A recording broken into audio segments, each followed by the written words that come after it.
সিভিলিনাম নিয়ে বলতে গেলে আমি প্রথমেই বলছি আমাদের হ্যানিম্যান স্যার যিনি হোমিওপ্যাথি আবিষ্কার করেছিলেন, তো তিনি যখন ক্রনিক ডিজিজ ট্রিটমেন্ট করতে গেছিলেন, এই ক্রনিক ডিজিজ ট্রিটমেন্ট করতে গিয়ে 3 ধরনের মায়াজম উনি আবিষ্কার করেছিলেন। তার মধ্যে একটা হচ্ছে সোরা, একটা হচ্ছে সাইকোটিক, একটা হচ্ছে সিপিলিটিক।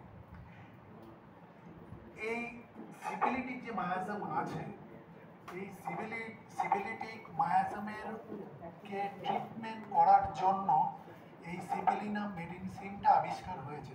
এই সিপিলিনাম মেডিসিনটা কিন্তু একটা নশো, আর এই সিপিলিটিক মেডিসিন মানে যেটা আমরা সিপিলাইনাম বলছি, এই সিপিলাইনাম মেডিসিনটা কিন্তু একটা খুব ভয়ানক মেডিসিন। এটা কখনোই ঘন ঘন রিপিট করা যায় না। এটা ক্ষেত্রে প্রথমে একটা ডোজ দিতে হয়। এটা কখনোই লোয়ার পোটেন্সিতে ইউজ করা যায় না, কারণ এটা হচ্ছে একটা নশা।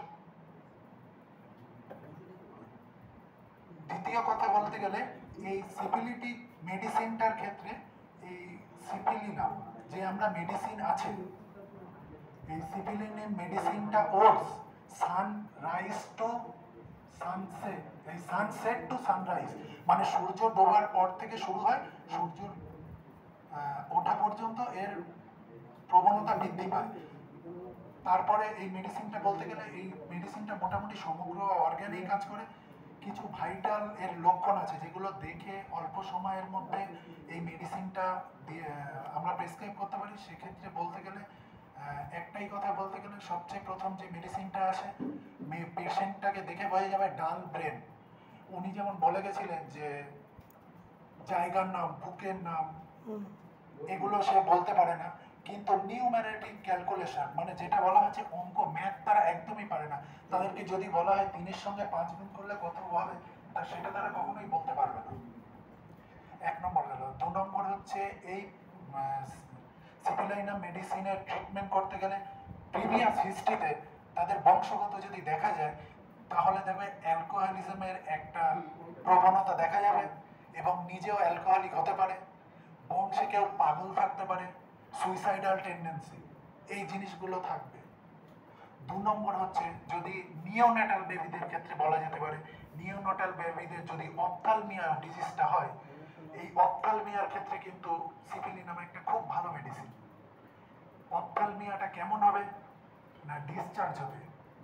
এই ডিসচার্জটা বেশি রাত্রে হবে, আর ওই বেবিদের মুখ থেকে একটা স্যালাইভেশন হবে, সেই স্যালাইভেশনটা হবে অ্যাট নাইট। 1 নম্বর গেল। 2 নম্বর হচ্ছে কনস্টিপেশনের ক্ষেত্রে সিপিলিনাম খুব ভালো একটা মেডিসিন। যারা 1 বছরের বেশি কনস্টিপেশনে ভুগছে এবং ইনিমা দেওয়ার পরেও তাদের সেই স্টুলটা পাস হওয়ার সময় যেমন একটা লেবার লাইক পেন, মানে একটা মানে মায়ের যখন বাচ্চা প্রসব হয় একটা মহিলা যে ধরনের পেন হয়, তাদের ইনিমা দেওয়ার পরেও এই পেনটা থাকে। এটা হচ্ছে সিপিলিনামের একটা মানে লক্ষণ। 3 নম্বর যদি বলতে যাই রিউম্যাটিক পেন, রিউম্যাটিকের ক্ষেত্রে যদি আমরা দেখতে যাই, তখন কিন্তু দেখতে গেলে প্রিভিয়াস হিস্ট্রিতে দেখা যাবে তাদের বংশে কারো সিপিলিনাম বা সিপিলিটিক কোনো ডিজিজ ছিল, সেইটা ভুল ট্রিটমেন্টের ফলে সেটা রিউম্যাটিজমে কনভার্ট হয়েছে। কিন্তু কনভার্ট হওয়ার পরেও রিউম্যাটিজমের কিছু সিমটম দেখা যায়, সেটা হচ্ছে কি তাদের পেনটা রাত্রে বাড়ে, কোল্ডেও বাড়ে। সিপিলিনাম মেডিসিনের আরও লক্ষণ রয়েছে, যেগুলো হচ্ছে কোনো যদি ডিজিজ মানে সিমিলিনাম মেডিসিন দেওয়া, সিমিলিমাম মেডিসিন প্রেসক্রাইব করার পরেও দেখা যাচ্ছে যে সেইটা সেই ডিজিজটা কিওর হচ্ছে না বা তার কোনো রেজাল্ট আমরা পাচ্ছি না, তার যদি প্রিভিয়াস সিপিলিটিক কোনো হিস্ট্রি থাকে, তখন কিন্তু একটা ডোজ সিপিলিনাম দেওয়া যেতেই পারে। এই বলে আমি আমার বক্তব্য শেষ করছি।